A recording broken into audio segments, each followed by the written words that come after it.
أعوذ بالله من الشيطان الرجيم. بسم الله الرحمن الرحيم. ومن أحسن قولا ممن دعا إلى الله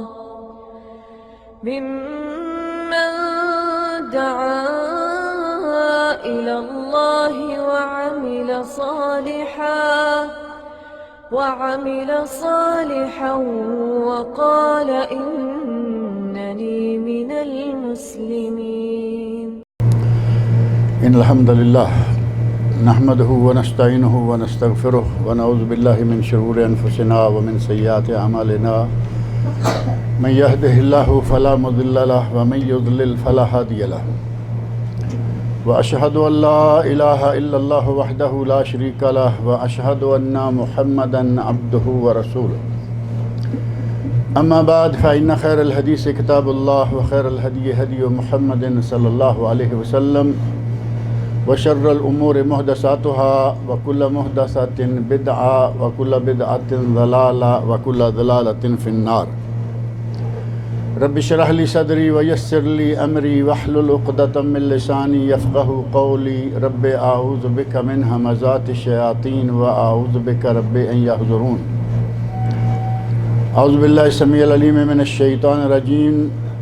إن الذين قالوا ربنا الله ثم استقاموا تتنزل عليهم الملائكة ألا تخافوا ولا تحزنوا وأبشروا بالجنة التي كنتم توعدون. قرآن کریم سورۃ حامیم سجدہ، جسے یہاں عرب مصاحف میں سورۃ فصلت کہا جاتا ہے، اس کی یہ آیت میں نے آپ کے سامنے ابھی پڑھی ہے، آیت نمبر 30، جس میں اللہ رب العزت نے ارشاد فرمایا ہے ان الذین قالوا ربنا اللہ ثم استقاموا. وہ لوگ جنہوں نے کہا کہ ہمارا رب اللہ ہے اور پھر وہ اس پر پکے ہو گئے، استقامت اختیار کر گئے. تتنزل علیہم الملائکہ، ان پر اللہ کے فرشتے نازل ہوتے ہیں، ان پر اللہ کے فرشتے نازل ہوتے ہیں اور کیا بشارت دیتے ہیں؟ اللہ تخافوا ولا تحزنوا، تم نہ ڈرو اور نہ کسی قسم کا کوئی غم کھاؤ. وَأَبْشِرُوا بِالْجَنَّةِ الَّتِي كُنْتُمْ تُوعَدُونَ، اور تمہیں بشارت دی جاتی ہے اس جنت کی جس کا تم سے وعدہ کیا جاتا رہا ہے.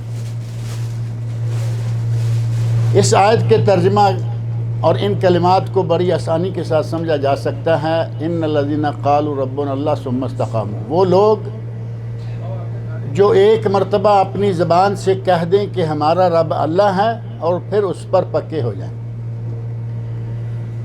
جہاں تک میں سمجھتا ہوں اور آپ بھی اس پر یقین رکھتے ہیں کہ مسلمان یہ تو سارے ہی مانتے ہیں کہ ہمارا رب اللہ ہے. ہر مسلمان کا اللہ کی ذات پر ایمان ہے، لیکن استقامت پر سب قائم رہتے ہوں، استقامت اختیار کرتے ہوں اور لا الہ الا اللہ پر جمے رہیں، یہ کسی کسی کا کام ہے. ہمارے یہاں آج کے ماحول کو بعد میں دیکھتے ہیں. پہلے آپ صحابہ کرام رضی اللہ عنہم کا عمل دیکھیں کہ جب انہوں نے لا الہ الا اللہ کہہ لیا، اس کے بعد جان جائے تو جائے، یہ جہان جائے تو جائے، اولاد جائے تو جائے، ساری دنیا کو قربان کر دیا، لیکن لا الہ الا اللہ کو نہیں چھوڑا. آپ کے سامنے ایک دو نہیں بہت سارے واقعات ہیں. ان میں سے حضرت بلال رضی اللہ تعالیٰ عنہ، بلال ابن رباح، نبی صلی اللہ علیہ وسلم کے مؤذن. حضرت بلال مسلمان ہوئے، ان کے مالک نے انہیں تکلیفیں دینا شروع کیا، اذیتیں دینا شروع کیا. اور آپ کو معلوم ہے مکہ میں مسلمانوں کی تقریباً تمام مسلمانوں کی زندگی بڑی تنگ تھی. حتیٰ کہ نبی اکرم صلی اللہ علیہ وسلم کو جتنی اذیتیں اس موقع پہ دی گئیں بعد میں کسی کو جرأت نہیں ہوئی، کیونکہ مدینہ منورہ میں تو آپ بادشاہ تھے۔ ریاست مدینہ کے قیام کے بعد اس کے پہلے سرپرست، پہلے حاکم خود محمد رسول اللہ صلی اللہ علیہ وسلم تھے، لیکن مکہ میں آپ کے ساتھ بھی ظلم و زیادتیاں کی گئیں اور صحابہ کرام پر ظلموں کے پہاڑ ڈھائے گئے، لیکن ان کے پائے استقامت میں ذرا لرزش نہیں آئی۔ لا الہ الا اللہ کہہ دیا تو پھر وہ جم گئے۔ حضرت بلال رضی اللہ عنہ کو ان کے آقا و مالک وہ انہیں مختلف قسم کی اذیتیں پہنچاتے رہے۔ آپ ان کا واقعہ سنتے ہوں گے کہ نیچے پہاڑ گرم، اوپر بہت بڑا گرم پتھر چٹان وہ بھی گرم، اور سینے پر پتھر وہ بھی گرم، اور اتنی اذیت ہوتی کہ اس اذیت میں حضرت بلال رضی اللہ عنہ بے ہوش ہو جاتے۔ برداشت کی بھی تو ایک حد ہوتی ہے نا، ایک حد تک ظلم برداشت کرتے پھر بے ہوش ہو جاتے، اور جیسے ہی دوبارہ ہوش آتا تو زبان مبارک سے کیا نکلتا؟ بڑا مشہور ان کا ایک ہی لفظ ہے، احد احد احد احد، اللہ ایک ہے، اللہ ایک ہے، اللہ ایک ہے، اللہ کے سوا کوئی معبود برحق نہیں۔ ہر قسم کی تکلیفیں برداشت کی، لیکن اللہ ایک ہے، اس سے سر منہ نہیں ہٹے۔ اور حضرت سمیہ رضی اللہ تعالی عنہا اول شہیدۃ فی الاسلام، اسلام کی سب سے پہلی شہید خاتون حضرت سمیہ رضی اللہ عنہ، ان کے ساتھ کتنا ظلم کیا گیا، ان کو کتنی اذیتیں پہنچائی گئیں۔ اگر سارے واقعے کی تفصیلات بیان کریں تو وقت چاہیے، رونگٹے کھڑے ہو جاتے ہیں کہ اس عورت کے ساتھ اس طرح کا سلوک کیا گیا، لیکن اس کی زبان سے کلمے کے سوا کچھ نہیں نکلا۔ یہ ہے ان الذین قالوا ربنا اللہ ثم استقاموا، دونوں ٹانگوں کو دو اونٹوں کے ساتھ باندھ کر مخالف سمت چلا دیا گیا۔ آپ تصور کر کے دیکھیں، خاتون ہے، عورت ہے، ایک ٹانگ ایک اونٹ کے ساتھ، دوسری دوسرے اونٹ کے ساتھ، اس اونٹ کو ادھر چلا دیا، اس اونٹ کو ادھر چلا دیا، دو لخت کر کے رکھ دیا، لیکن ان کی زبان سے کلمے کے سوا کچھ نہیں۔ یہ صحابہ کرام رضی اللہ عنہم کی استقامت تھی۔ اور آج ہماری استقامت پہ تھوڑا سا غور کریں، کیونکہ ہمیں تو اپنی ضرورت ہے نا، صرف لوگوں کے واقعات سن کے واہ واہ کر دینا کافی نہیں، ہمیں اپنے گریباں میں جا کے دیکھنا ہے کہ ہمارے اندر کتنی استقامت ہے۔ یہاں سعودی عرب میں رہتے ہوئے، خلیج میں ہوتے ہوئے، ہمارے بعض بھائی توحید کو سمجھ جاتے ہیں۔ اللہ تعالی ہم سب کو توحید سمجھائے، اللہ رب العزت ہم سب کو موحد بنائے۔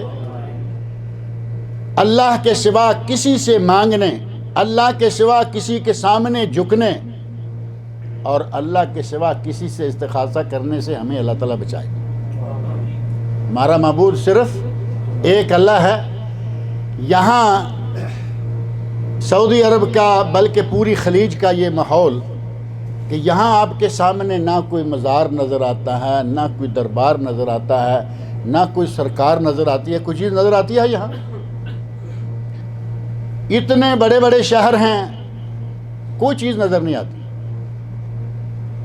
اگر آدمی تھوڑی سی ہوش سے کام لے تو اس کے لیے یہ سمجھنا آسان ہے کہ ان درباروں کے بغیر گزارا ہو سکتا ہے یا نہیں؟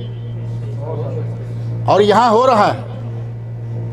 کوئی دربار نہیں، کوئی مزار نہیں، کوئی سرکار نہیں، صرف اللہ کی ذات پر ایمان ہے، اور اللہ ساری دنیا سے زیادہ ان کو دے رہا ہے۔ دنیا کے مالدار ترین ملکوں میں سے سعودی عرب ہے، اور دنیا کے سب سے پرامن ملکوں میں سے سعودی عرب ہے۔ جب تھوڑی سی توجہ بعض جالیات اسلامک سینٹر وغیرہ کے دروس سننے کے بعد شیخ ابو زرارہ شہزاد بن الیاس حافظہ اللہ اس طرح کے مجتہد نوجوانوں سے باتیں سن کے عقیدہ صحیح ہو جاتا ہے. چھٹی آ گئی، اپنے ملک گئے، اب استقامت دیکھنے والی ہوتی ہے کہ یہ جو سیکھ کے آیا ہے اس پہ قائم رہتا ہے یا نہیں. اور آپ بھی سنتے رہتے ہیں، وہاں جا کر صحیح طریقہ سے نماز پڑھیں تو کہیں گے کہ یہ سعودی عرب گیا تھا، وہاں سے خراب ہو کے آ گیا. سعودی عرب سے خراب ہو کے آ گیا، یعنی یہ وہابی ہو کے آ گیا. اور کئی لوگ ایسے ہیں کہ یہاں نماز کچھ اور طرح کی پڑھتے رہتے ہیں، وہاں جا کے کچھ اور طرح کی پڑھ کے مہینہ دو آ جاتے ہیں. یہ ہماری استقامت کا حال ہے. صحابہ کرام رضی اللہ عنہم، سلف صالحین امت، حتیٰ کہ خود ہمارے نبی محمد مصطفیٰ صلی اللہ علیہ وسلم استقامت کے پہاڑ،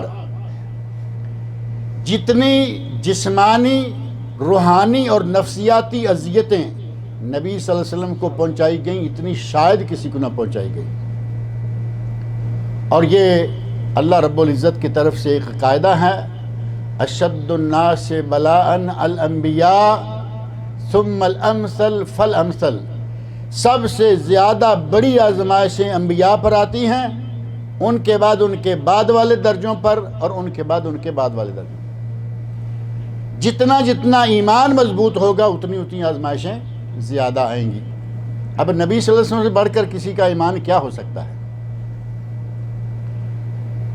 ایک ہی دن میں، ایک ہی وقت میں نبی صلی اللہ علیہ وسلم کی 2 بیٹیوں کو طلاق دے کے گھر بھیج دیا گیا. آپ سمجھ سکتے ہیں بہنوں بھائیوں والے، بیٹیوں والے،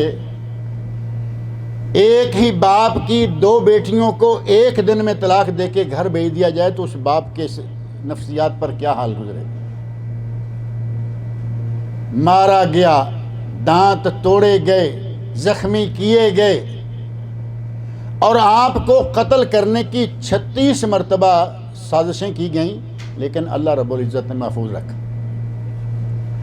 واللہ یعصمک من الناس، چونکہ اللہ کا وعدہ تھا کہ تمہیں لوگوں سے رب بچائے گا، اور اللہ نے بچائے رکھا. یہودیوں نے، مشرکوں نے، عیسائیوں نے مل کر بہت سازشیں کی، لیکن اللہ نے محفوظ رکھا. نبی صلی اللہ علیہ وسلم تمام تر اذیتوں کو برداشت کرتے رہے، لیکن کلمہ توحید کو چھوڑ دیا. آپ کے چچا کے پاس لوگ گئے، سیرت کے عام سے واقعات ہیں، ہم روز پڑھتے رہتے ہیں. ابو طالب کو جا کر لوگوں نے کہا، مکہ والوں نے کہا اپنے بھتیجے کو روک لو، یہ ہماری سرکاروں کو بلا بلا کہتا ہے. اس وقت تو وہی سرکاریں تھیں نا ان کی. اسے روک لو، نہیں تو ہم اسے جان سے مار دیں گے. باقاعدہ سازش تیار کی گئی، اور اللہ رب العزت نے اس سازش سے بھی بچایا. اور ابو طالب نے نبی صلی اللہ علیہ وسلم کو بلا کے کہا، بھتیجے میں بوڑھا ہو گیا ہوں، یہ لوگ چاہتے ہیں کہ ان کے ساتھ تھوڑا بہت کمپرومائز کر لو. تو نبی اکرم صلی اللہ علیہ وسلم نے اس وقت فرمایا تھا، اے میرے چچا، لو وضع الشمس علی یمینی والقمر علی یساری، اگر یہ آسمان سے سورج لا کر میرے دائیں ہاتھ پہ رکھ دیں اور چاند اتار کر میرے بائیں ہاتھ پہ رکھ دیں، میں یہ دعوت دینا نہیں چھوڑوں گا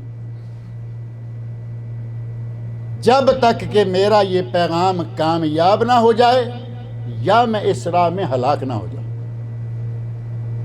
یہ تھی استقامت ہمارے بزرگوں کی، ہمارے پہلے سلف صالحین امت کی. اور ہمارا حال یہ ہے کہ معمولی بات پہ کوئی اتنی لمبی ہمیں نہ کوئی مصیبت آنے والی نظر آتی ہے، مسجد میں کہیں ہمیں کوئی یہ نہ کہے کہ یہ وہابی ہے، سارا کچھ چھوڑ کے بیٹھ جاتے ہیں. شادی آ گئی، پڑھا لکھا ہے، سمجھدار ہے، سسرال والوں کی طرف سے یہ پابندی ہے کہ بھائی باجا گاجا ہونا، سب کچھ سمجھتا ہے کہ یہ ناجائز ہے، یہ حرام ہے. اور ہماری استقامت یہ ہے کہ ٹھیک ہے بجاؤ باجی.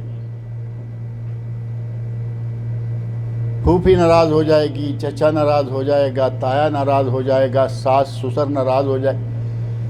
آپ اندازہ کریں کہ ہمارے نبی نے اپنے کسی رشتہ دار کو راضی کرنے کے لیے کبھی ایسا نہیں کیا کہ میں کلمہ چھوڑ دیتا ہوں تم کر لو۔ ایک سب سے انتہائی خطرناک سازش یہ تھی کہ نبی صلی اللہ علیہ وسلم کو قتل کر دو۔ اس وقت چچا نے بلا کر کہا تھا کہ کچھ کمپرومائز کر لو، آپ نے فرمایا نہیں، یہ نہیں ہوگا، میں اس توحید کی دعوت دینے سے باز نہیں آؤں گا جب تک کہ توحید لوگوں کو پہنچ نہ جائے یا میں شہادت کا مرتبہ نہ پاؤں۔ رشتہ دار ناراض، آپ کو معلوم ہے سب سے پہلا کون ناراض ہوا؟ آپ کا چچا۔ یعنی ہم اپنے چچوں، تایوں، پھوپھیوں کے لیے دین کو بھی چھوڑنا چاہیں چھوڑ دیتے ہیں۔ آپ کی دعوت پر سب سے پہلا ناراض ہونے والا، سب سے پہلا گستاخ رسول ابو لہب تھا۔ واقعہ بڑا مشہور ہے نا پہاڑی پہ واز کے لیے۔ سب سے پہلے جس نے بد زبانی کی نبی صلی اللہ علیہ وسلم کے ساتھ وہ ابو لہب تھا، اور وہ یہ چچا ہے۔ اس کا جواب اللہ رب العزت نے قرآن کریم میں دیا، تبت یدا ابی لہب وتب۔ کوئی رہے نہ رہے، ہمارا رب رہے، ہمارے ساتھ رہے، ہم رب پر ایمان رکھیں تو سمجھ لیں کہ بیڑا پار ہو جائے گا۔ اور صحیح معنوں میں توحید اگر کہیں تو یہی ہے۔ ایک بڑا مشہور شعر ہے، توحید تو یہ ہے کہ خدا حشر میں کہہ دے، توحید تو یہ ہے کہ خدا حشر میں کہہ دے میرا بندہ دو عالم سے خفا میرے لیے ہے۔ دو عالم سے خفا کیوں ہے؟ پھوپھی توحید کے خلاف بات کرے چھوڑ دی، خالہ توحید کے خلاف بات کرے چھوڑ دی، چچا، ماموں، بھائی، بہن کوئی بھی ہو، اگر توحید کی راہ میں کوئی رشتہ آتا ہے وہ رشتہ ہمیں نہیں رکھنا۔ اگر ہمارے ساتھ ملے گا تو لا الہ الا اللہ مانتے ہوئے ملے گا۔ صحیح بات ہے یا نہیں؟ ہم کرتے ہیں، نہیں ہوتا ہم سے۔ ہماری استقامت یہ ہے، اللہ رب العزت نے استقامت پر بہت بڑے انعام کا اعلان کیا ہے، تتنزل علیہم الملائکہ۔ اگر کوئی آدمی یہ کہے کہ میرا رب اللہ ہے اور پھر اس پر قائم رہے، اس پر فرشتے نازل ہوتے۔ آپ اندازہ کریں کہ کسی پہ فرشتے نازل ہوں، چھوٹی سی بات ہے۔ فرشتے نازل ہوتے ہیں، اسے بشارت دیتے ہیں، اللہ تخافوا ولا تحزنوا، ڈرو نہیں، کسی قسم کا غم نہ کرو، وابشروا بالجنہ، اور تمہیں اس جنت کی بشارت ہے، التی کنتم توعدون، جو تم سے وعدہ کیا جاتی رہی۔ اور صرف یہی نہیں، نحن اولیاؤکم فی الحیات الدنیا وفی الآخرہ، آیت نمبر 31 حامیم سجدہ۔ فرشتے نازل ہوتے ہیں اور کہتے ہیں کہ ہم تمہارے دوست ہیں، ہم تمہارے ولی ہیں، اس زندگی میں بھی اور آخرت میں بھی ہوں گے۔ وَفِيهَا مَا تَشْتَهِي أَنفُسُكُمْ، اور اس جنت میں تمہارے لیے ہر وہ نعمت ہوگی جس کی تم خواہش کرو گے، چاہت کرو گے۔ اور اگلی آیت میں 32 میں ہوا نُزُلًا مِّن غفور الرحیم، یہ تمہارے رب کی طرف سے میزبانی ہے۔ اللہ رب العزت نے کتنے بڑے انعام کا اعلان کر دیا کہ اگر تم لا الہ کہنے کے بعد پکے ہو جاؤ، مضبوط ہو جاؤ، پھر ادھر نہیں ادھر نہیں۔ ہمارے یہاں ادھر ادھر کے مشورے ملتے ہیں، فوراً ہم مان لیتے ہیں۔ شادی ہوئی، 2 3 4 مہینے گزر گئے، گھر میں کوئی امید نہیں لگی، 2 4 6 مہینے کے بعد ادھر ادھر سے پوچھ تاچھ شروع ہو گئی، کوئی خوشخبری۔ آپ بھی تو اسی محل میں رہتے ہیں، میں بھی وہیں سے رہتا ہوں۔ رشتہ دار، پڑوسی، عورتیں پوچھنا شروع ہو جاتی ہیں، بھائی کوئی خوشخبری، دلہن کی گود ہری ہوئی نہیں؟ کہتے ہیں نہیں، تو ساتھ ہی اسپیشلسٹ مشورے آنا دینا شروع ہو، فلاں سرکار کے پاس جاؤ تو ہو جائے۔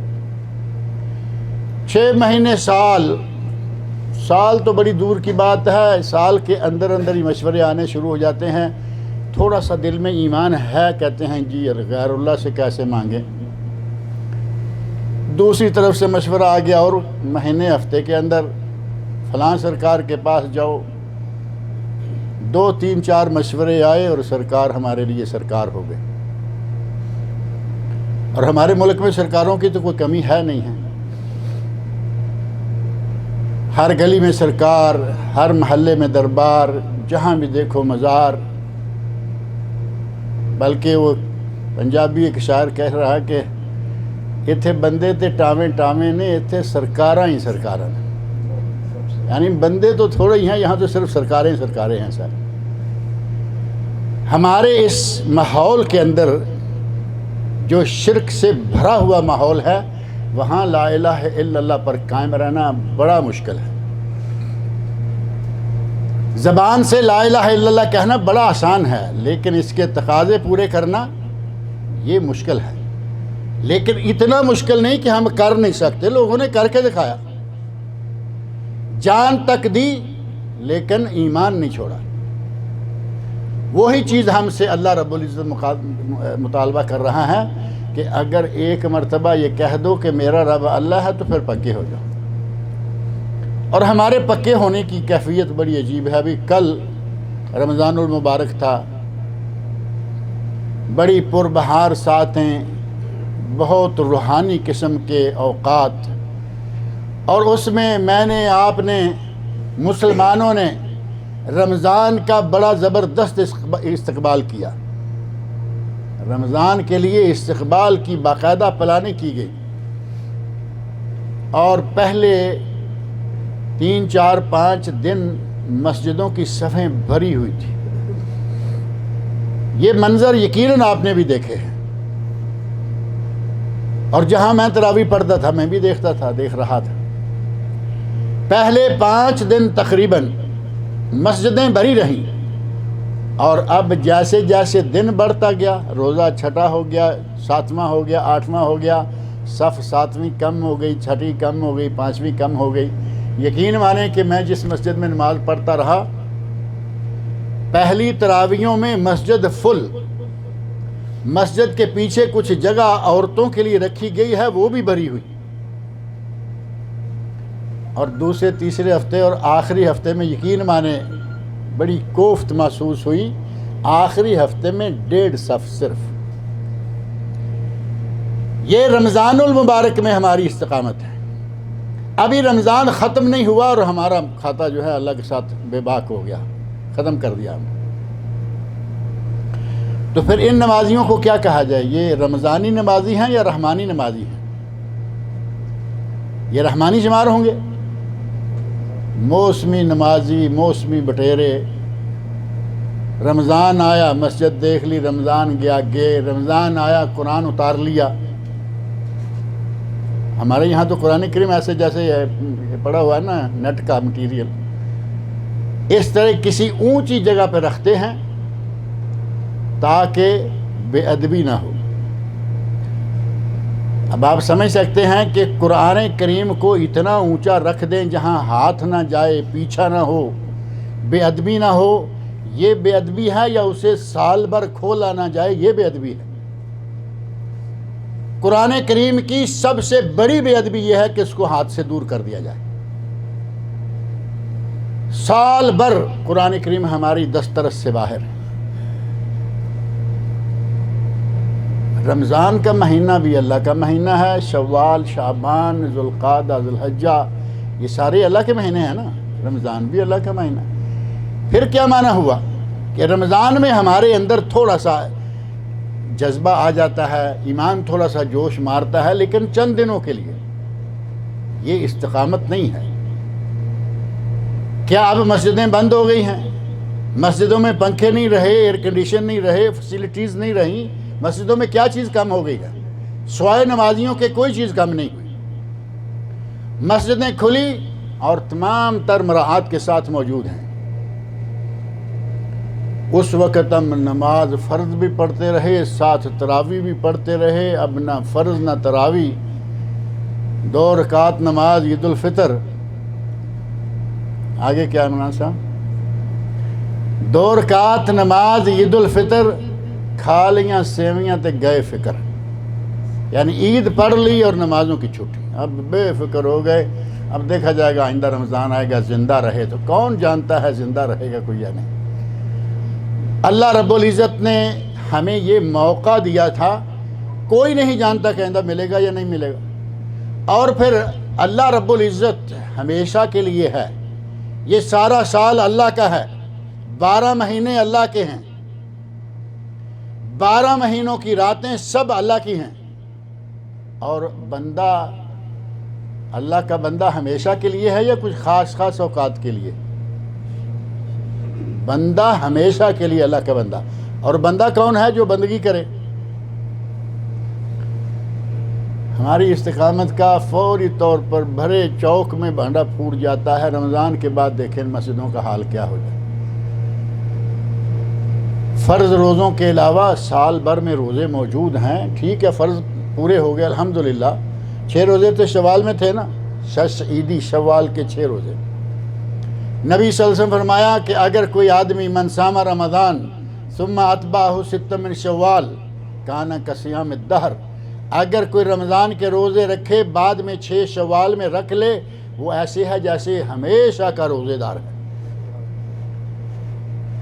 1 مہینہ 10 مہینوں کا ثواب، من جاء بالحسنہ فلہ عشر امثالہا، قرآن کریم میں اللہ نے فرمایا 1 نیکی کا ثواب 10 گنا، اور اگر 6 روزے رکھتا ہے تو اس کا 10 گنا کریں 60 دن ہو گئے، 2 مہینے، گویا کہ اس نے پورے سال کا روزہ رکھا، اور اگر یہ سلسلہ جاری رہتا ہے تو یہ ساری عمر کا روزے دار شمار ہوگا۔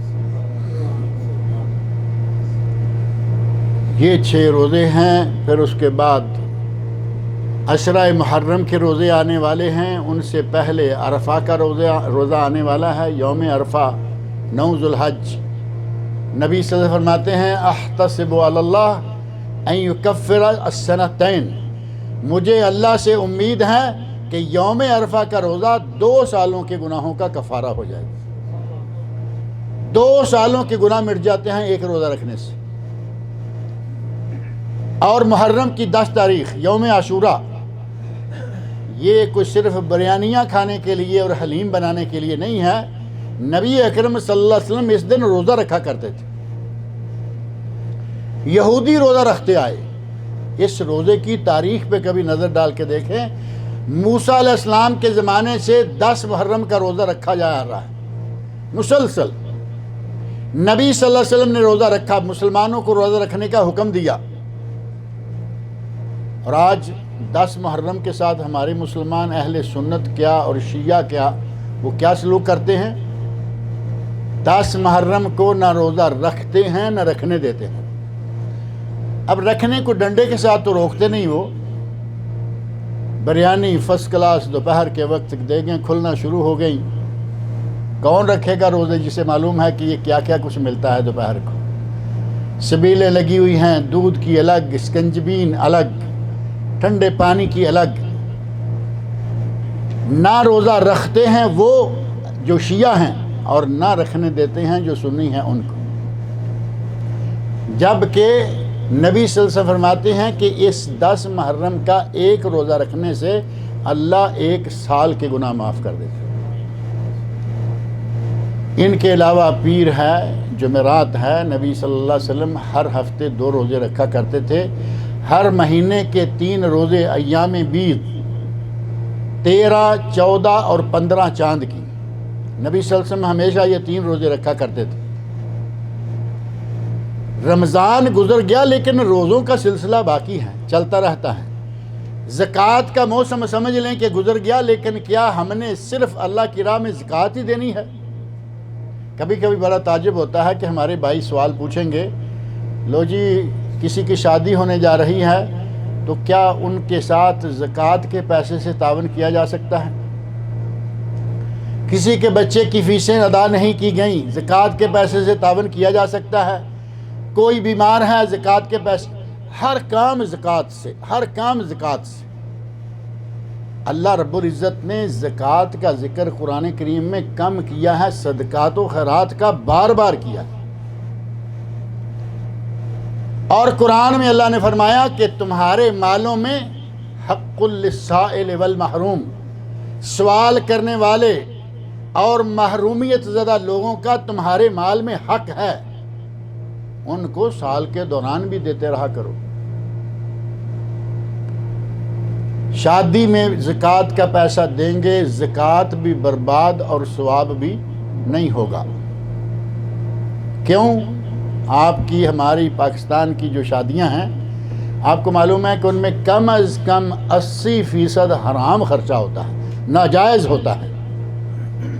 کہیں بارات کے نام سے، کہیں مہندی کے نام سے، کہیں جہیز کے نام سے، کوئی بھی چیز شرعاً جائز نہیں ہے۔ اب آپ اپنا زکوٰۃ کا پیسہ دے کے زکوٰۃ کا پیسہ برباد کر لیں۔ بچے کی اسکول کی فیس نہیں دے گی اور بچہ کہاں پڑھ رہا ہے اسے پوچھو۔ بچے کو ایسے اسکول میں داخل کروایا ہوا ہے جس کا اسلام سے تعلق ہی کوئی نہیں، وہاں سے وہ انگریز بن کے نکلے گا، ایسے بچے پہ زکوٰۃ کا پیسہ خرچ کریں۔ زکوٰۃ کے علاوہ بھی اللہ رب العزت نے انفاق فی سبیل اللہ، صدقات اور خیرات کا حکم دیا ہے جو سال بھر چلتا رہتا ہے اور چلتا رہنا چاہیے۔ بڑی مشکل ہوتی ہے کہ ہمارا ہاتھ اس جیب کی طرف نہیں جاتا، محتاج نظر آتا ہے، بھوکا پیاسا ننگا نظر آتا ہے، ہمیں معلوم ہے، لیکن جیب کی طرف ہاتھ نہیں جاتا۔ وہ رمضان میں زکوٰۃ نکال دی تھی،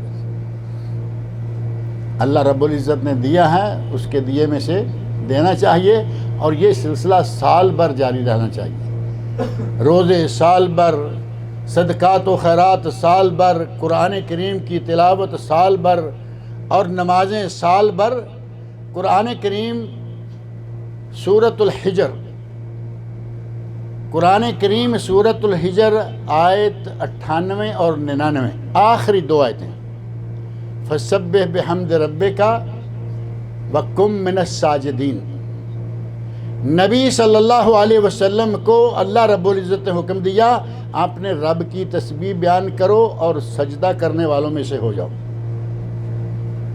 اور یہ رمضان کے مہینے کے لیے نہیں، یا کسی تھوڑے سے وقت کے لیے نہیں، بلکہ اگلی آیت 99 جو آخری آیت ہے سورۃ الحجر کی، اس میں فرمایا وَاعْبُدْ رَبَّكَ حَتَّى يَأْتِيَكَ الْيَقِينُ۔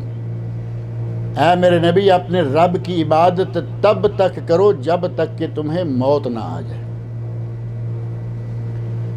ہماری کئی سرکاروں نے ایک نیا معنی دیا ہے قرآن کریم کے اس لفظ کو، کہتے ہیں اللہ نے فرمایا ہے وَاعْبُدْ رَبَّكَ حَتَّى يَأْتِيَكَ الْيَقِينُ، جب تک تمہیں یقین نہیں آ جاتا تب تک عبادت کرو، اور ہمیں یقین آ چکا ہے۔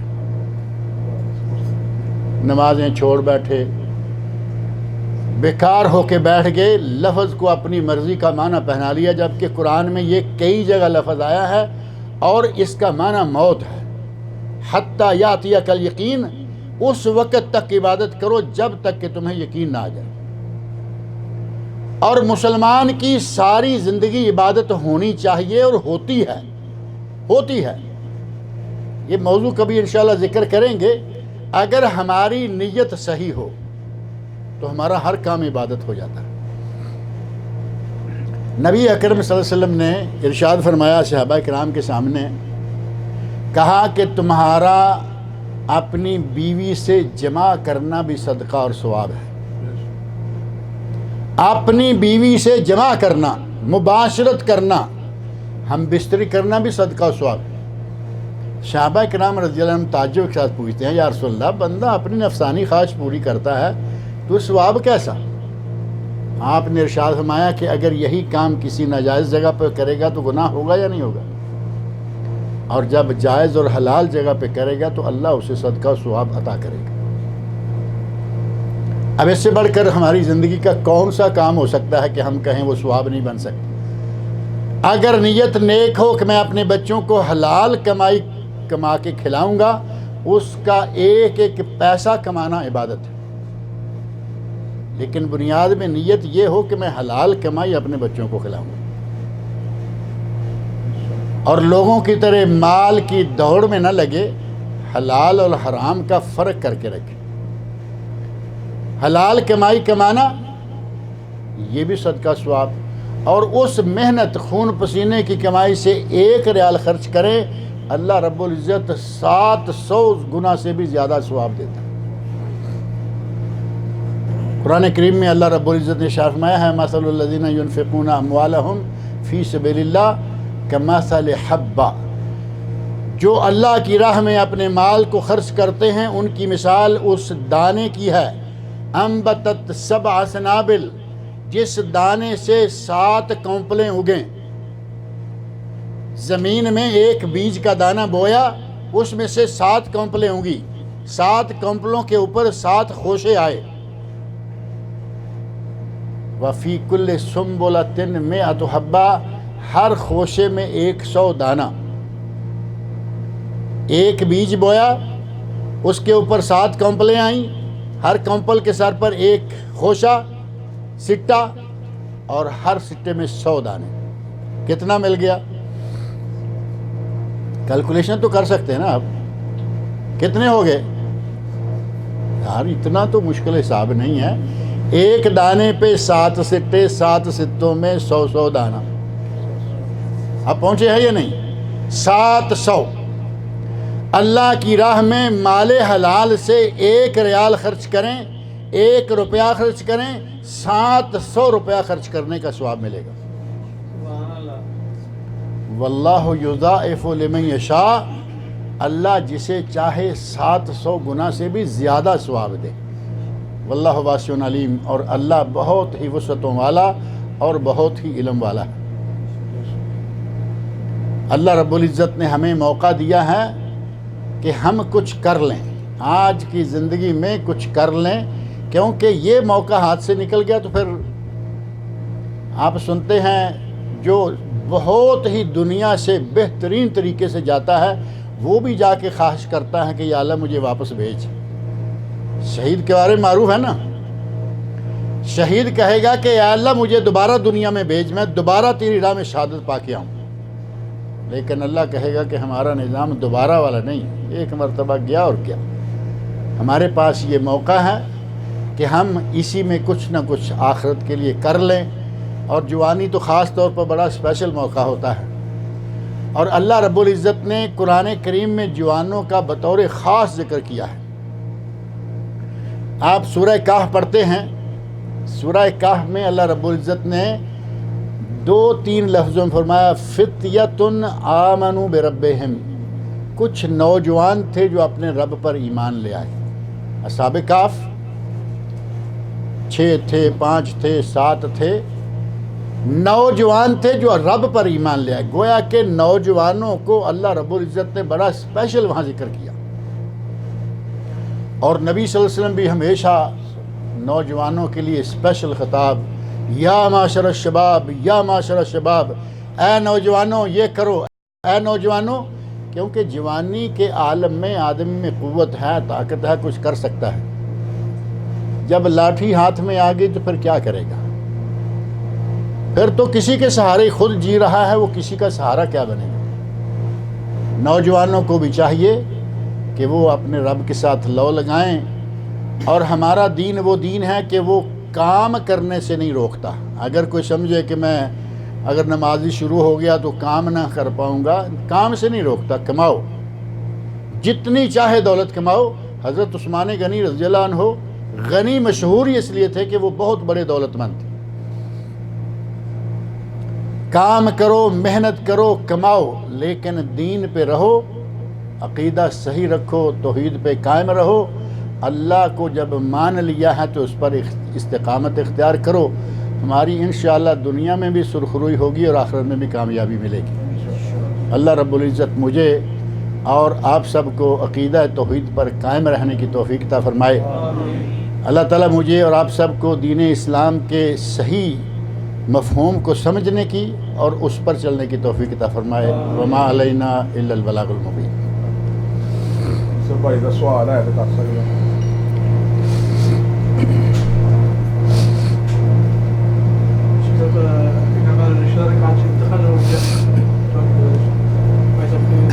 کہہ رہے ہیں کہ ان کے رشتہ دار کا انتقال ہو گیا ہے، دعا کریں کہ اللہ تعالیٰ اسے مغفرت فرمائے اس کی مغفرت فرمائے، اس کی بشری کوتاہیوں کو اللہ معاف کرے، اور اللہ اسے جنت الفردوس میں اعلیٰ مقام عطا فرمائے۔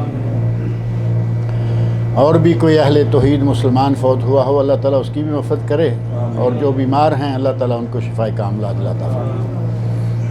شیخ صاحب، اگر کوئی بے نمازی بندہ اگر دعا کرتا ہے، اس کی دعا قبول کر لیتا اللہ؟ بے نمازی ہونا اور اللہ سے اس کا کچھ مانگنا اور اللہ کا اس کو دینا، یہ الگ الگ چیزیں ہیں۔ آپ دیکھتے ہیں کہ کافروں کو بھی مل رہا ہے یا نہیں؟ اللہ رحمان ہے اور رحیم بھی ہے، رحمان الدنیا رحیم الآخرہ۔ اللہ دنیا میں رحمان ہے، کافر کو بھی دے رہا ہے، مسلمان کو بھی دے رہا ہے، لیکن آخرت میں صرف مسلمانوں کے لیے رحیم۔ رحیم اور رحمان میں فرق کیا ہے؟ دونوں کا معنی مہربانی کرنے والا، دونوں کا معنی رحم کرنے والا، لیکن رحیم کے 4 حرف ہیں۔ رحیم کے 4 حرف ہیں، را، ہا، یا، میم، اور رحمان کے 5 ہیں، را، ہا، میم، الف، نون۔ عربی کا قاعدہ ہے کہ جس لفظ کے حروف زیادہ ہوں ان میں وہ معنی زیادہ پایا جاتا ہے۔ رحیم میں بھی رحمت ہے، رحمان میں بھی رحمت ہے، لیکن رحمان میں زیادہ ہے، تو کہا جاتا ہے رحمان الدنیا۔ اللہ دنیا میں رحمان ہے، کافروں کو بھی دے رہا ہے، مسلمانوں کو بھی دے رہا ہے، لیکن رحیم الآخرہ، آخرت میں صرف اہل ایمان کو دے گا۔ اگر وہاں بھی دونوں کو دیا تو پھر دنیا میں کوئی معنی ہی نہیں رہتا۔ لہٰذا اگر کوئی آدمی بے نماز ہے، دعا مانگتا ہے، وہ اس کا الگ ساتھ معاملہ ہے، اور اگر پکا بے نماز ہے تو وہ مسلمان نہیں، یہ ایک الگ مسئلہ ہے۔ پکا بے نماز مسلمان ہے، نیک ہے، نمازی ہے، اس کو اس سے طلاق لے لینی چاہیے، اور جتنی وہ وراثت چھوڑے گا وہ اس کے رشتہ دار مسلمانوں میں تقسیم نہ کی جائے بلکہ بیت المال میں جمع کرا دی جائے۔ یہ ہے بے نماز کے بارے میں حکم۔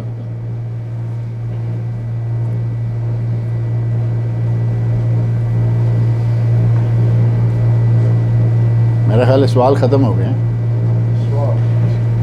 چلیے، اللہ تعالیٰ نیک عمل کی توفیق عطا فرمائے، دعاؤں میں یاد رکھیے۔ بارک اللہ فیکم۔ اللہ تعالیٰ آپ سب کا یہاں آنا اور بیٹھنا قبول فرمائے، درجات بلند کرے، اپنے دین پر قائم رکھے۔ فرماؤ۔